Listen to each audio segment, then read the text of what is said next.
Hey, what's up everyone? This is Brad from DevOps Journey, and today we're going to have a look at Chalice, which is a way to create Python applications and push it to the cloud in a serverless fashion. So with Chalice, we're able to create simple Python code and push it up to an AWS Lambda function, and it's actually quite simple to do. I'll take you through the documentation and then we'll deploy our own API server.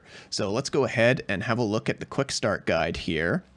So you can see the quick start guide first goes over the installation. Chalice is just a Python module, so we'll do a pip install Chalice, and that'll get us there. After that, we have to set up our AWS credential files. I'm not going to go through this in this video, but I'm going to leave some documentation in the description below. So if you need to set that up, then you can set it up. Basically, we just need an AWS user, and you just get an API key for that user. You set your access key, and then you set a secret key, and then set your region. Just make sure to know what this region is. When you hop into the AWS console, you might be looking for your Lambda function and you can't see it. It's probably because you deployed it to a different region than you're viewing on. So just be aware of the region that you're on. Other than that, I think the permissions for Lambda functions, I think it's just like you need access to S3 buckets or something like that. Again, I'll throw some documentation in the description below about that. So after you have your credential file set up, you go and create your project, and we just use the Chalice command for that. So you just go Chalice, new project, and you give it a name. And this sets up a directory for us with all the Chalice files that you need. So you have this Chalice hidden directory. We won't really be touching that. Then we have this app.py file. This is going to be the main file that we're configuring. I'll show you how to customize this file and add functionality to it. The example they give you here is pretty bare bones, so I'll give you a nice template to work with. And then the requirements.txt file. If you've worked with Python before, you're probably familiar with this. Basically, if your application needs any external modules, just make sure to have them in the requirements.txt file. So when we push it up to the cloud, AWS will know which modules to download. Other than that, we'll probably be creating another directory that isn't listed here because I want to have a secrets file to store my passwords in. For one of the integrations that we're going to be using. So I'll show you how to do that. And yeah, after that, we deploy to the cloud. And then it gives you a URL that you can get to. This is basically going to be our API server. So you can see they say go here and it says hello world, and that's what's returned there. So we're going to go through all this. I'm going to give a more advanced example that you can use and customize to your needs. So that's going to be good. I'll also hop into AWS and show you what you can do to troubleshoot if you're running into any issues. So let's go ahead and get started. Okay, so I have a terminal open and I want to start my Chalice project. Again, you need to do a pip install Chalice if you don't already have Chalice installed. I already have it installed on this machine, so I'm going to create a new project. So I'll go Chalice, new project, hello Chalice. You can name this whatever you want. And it says your project has been created, so let's hop into that directory. We'll go cd hello Chalice. And then if we have a look, you can see that we have the requirements file and the app.py. And if I do an ls-l, you can see that I see the same thing. I actually wanted to do an ls-la. You can see that it gives us the Chalice directory and a getignore file. Okay, so let's go ahead and open this up in Visual Studio Code. All right, so I have it open in Visual Studio Code, and you can see that it is a very simple example. Basically, it's just importing in Chalice. It's creating an app object with the app name hello Chalice. This is just the project name we gave it. And then it gives us an index server. So one thing that we should always do when we're working with Chalice is run a local development server and just test things out before we push anything out to the cloud. So to do that, just hop into your directory and go Chalice local. And I actually add these extra parameters where I go -- host and I go 0.0.0.0. This is to bind the Chalice server on all the IP addresses so I can access it across the network. Because I'm actually running my Chalice environment on a server different than my environment. So it tells you you can get to it on any IP address and then port 8000 So for you guys, if you're running this locally, you would just go http 127.0.0.1:8000, but I'm running this on my remote lab server, so I actually need to specify the exact IP address. So this is the IP of my remote server, so I'll just hit that, and you can see that it returns hello world. All right, so we know our Chalice app is working. We can go there and we get some data back. Let's go ahead and start customizing it. So I'm going to add quite a bit of functionality to this default application. Let's take out these comments, and I'm just going to copy and paste this here. This route up here is basically going to be the URL that you go to. So let's call this one time. Let's rename this function to getTime. And then we will go here and go now equals date time dot now. And then let me paste in some code here. So basically it's grabbing the time it is now, setting the current time so it'll display in this format, and then let's return to the user the current time. Now we're also going to need to import the datetime module, so let's do this up here. Let's go import datetime.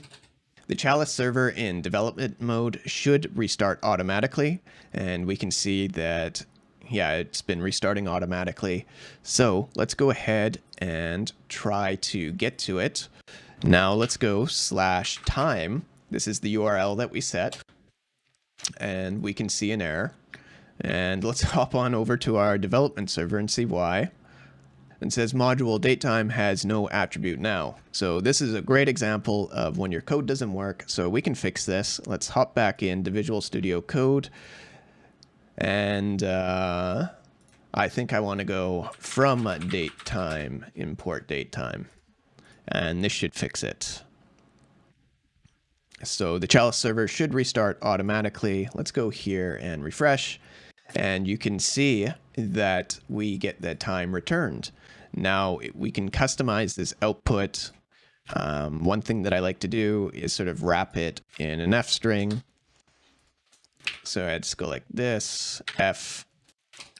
And you need to use these curly brackets. The time is, and then I'll return this. So let's go and refresh here. And there you go. So pretty good so far. That's just a basic GET request. So we're going to the server, we specify the URL, and it's going to return us some information. Now let's have a look at what we could do if we send a post request. And this is similar to if we were to send like a webhook to our API server. Basically, a webhook is just an HTTP post request that has a payload of information. So I'm going to copy and paste some code that I have ready here. And I called this one echo. And let's say echo back for the function name. And the main difference here is this is only going to accept the method post. So if I were to actually go here and say echo, you're going to see that we get the error method not allowed. And that's because when you access it through Chrome, it's doing a GET request. We actually want to send a POST request. So to do this, you can do it through Python, through the request module, and sort of customize a POST request. Or you can use a tool like Postman or Insomnia. So Insomnia is a great tool that I use when I'm working with RESTful APIs. So let's go ahead and have a look at that. And this tool is free to use. Just Google for it and download, and you should be able to find it. So I'm going to actually create a new dashboard here. These were just some things I was working on before. So I just go create and request collection, and the collection name I'll say Chalice app. And this brings us into our Chalice app. And this is where we can build out our HTTP GET and POST requests. So to add a new one, just go new request. And for the request name, I'll just go, my request is fine. And we actually want the method to be post. So I'll go create.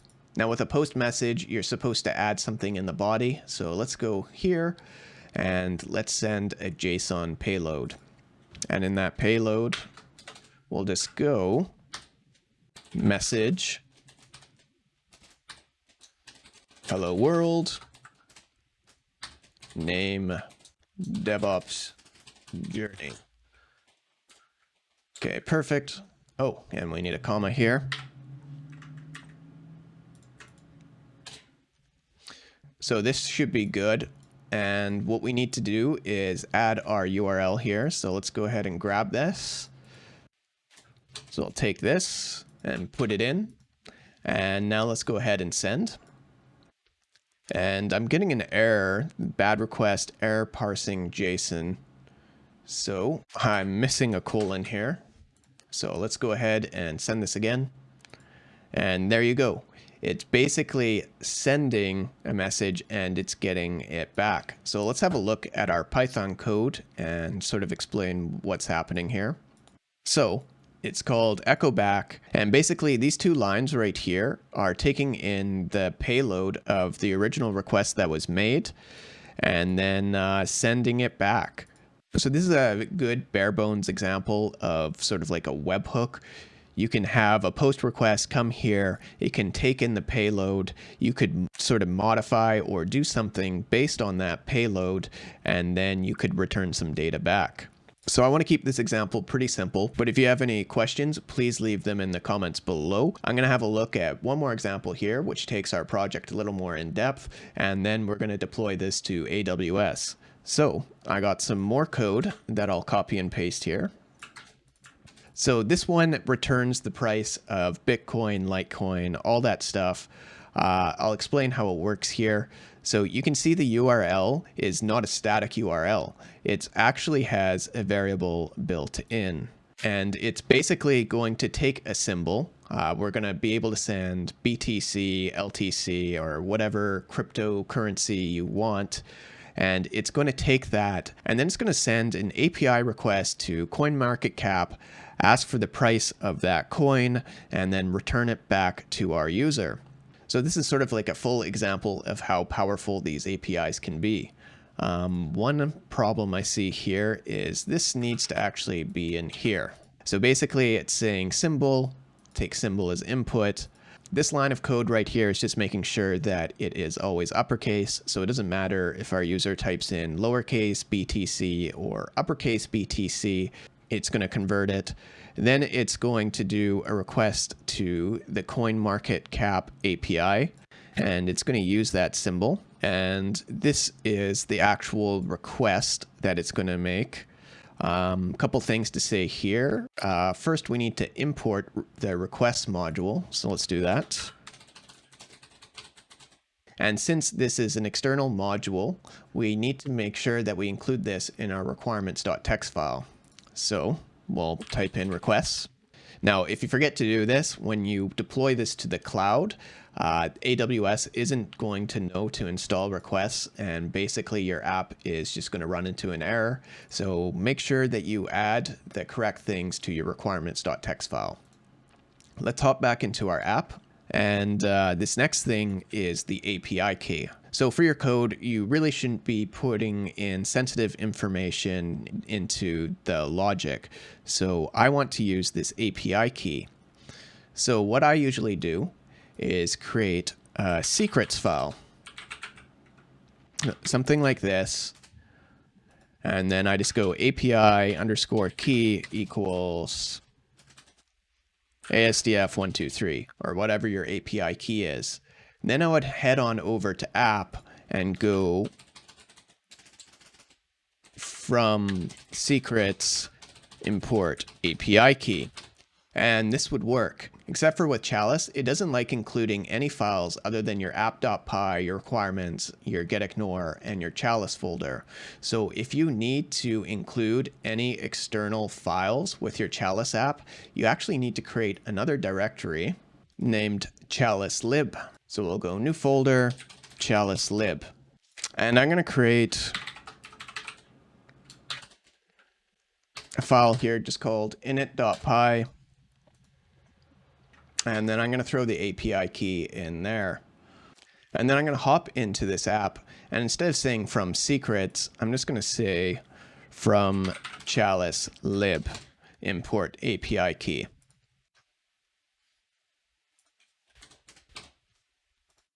And that's a pretty simple way to do it for Chalice. So let's just keep it like that. I'm going to go ahead and put my real API key in here so we can test out our app.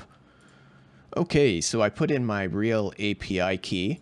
Now let's just quickly go over the rest of this.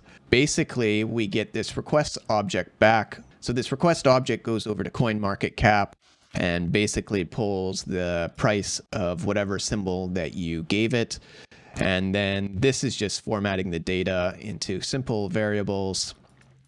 All three of these lines are just simple formatting. And then the return that we give to our user is the symbol that they gave.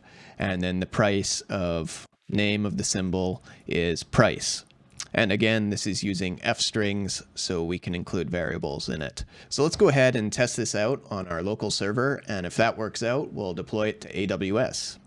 All right, so let's go here, and the URL was price, and then we can include any symbol that we want. So BTC, I'll just make it bigger. You can see it gives the price of Bitcoin. I'll try Litecoin. I guess Ethereum is a coin, and I don't keep up with crypto markets too much, so I don't really know any other coins other than that, but I'm sure if you just type in a symbol, there's probably a crypto coin for it. I guess BB isn't a coin. Maybe BNB. Binance coin is 266. So I guess Binance is an exchange and they have a coin themselves. So it looks like our API is working. We have those three different examples that we gave. The basic GET request, which is just a static URL and just basically returns some static information. We have the post method where we can send a payload to our API server where it does something and then returns a message back to the user.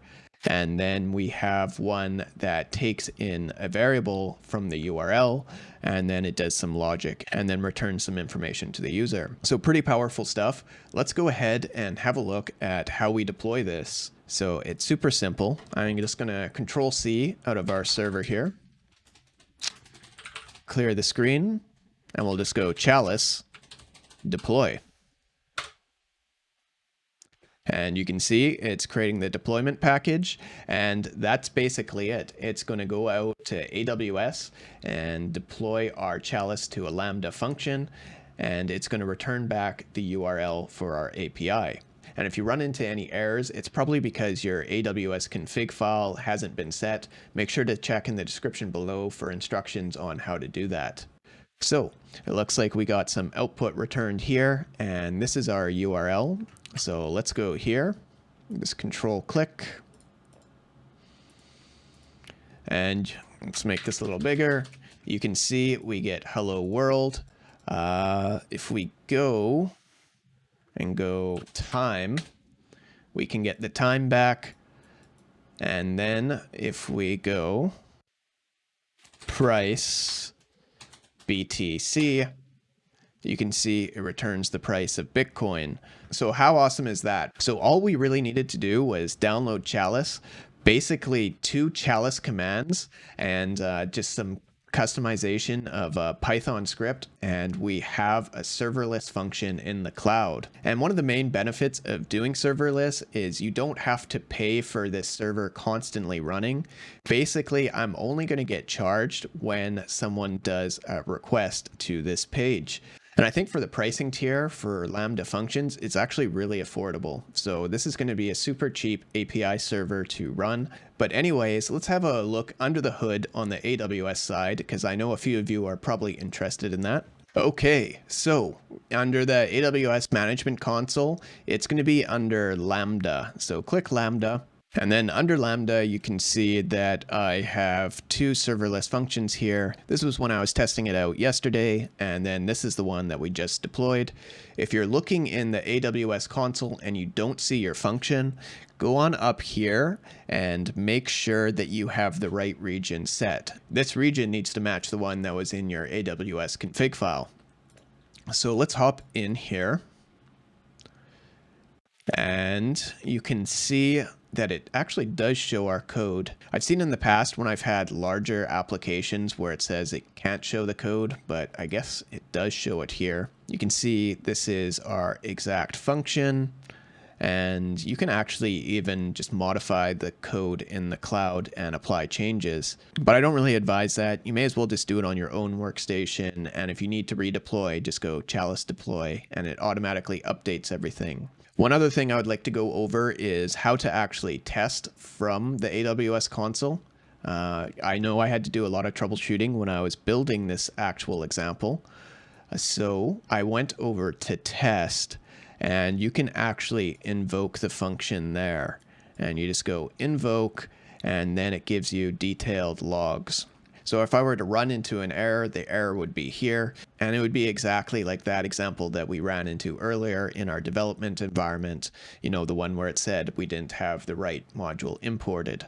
So that's a good way to troubleshoot if you need to. But anyways, that's all I have for this video. If you found it helpful at all, please go ahead and hit this like button so we can get this information out to other DevOps and Python engineers. And if you want to learn more about DevOps, Python, or just want to learn more about how to start your career in the IT field, go ahead and subscribe to my channel.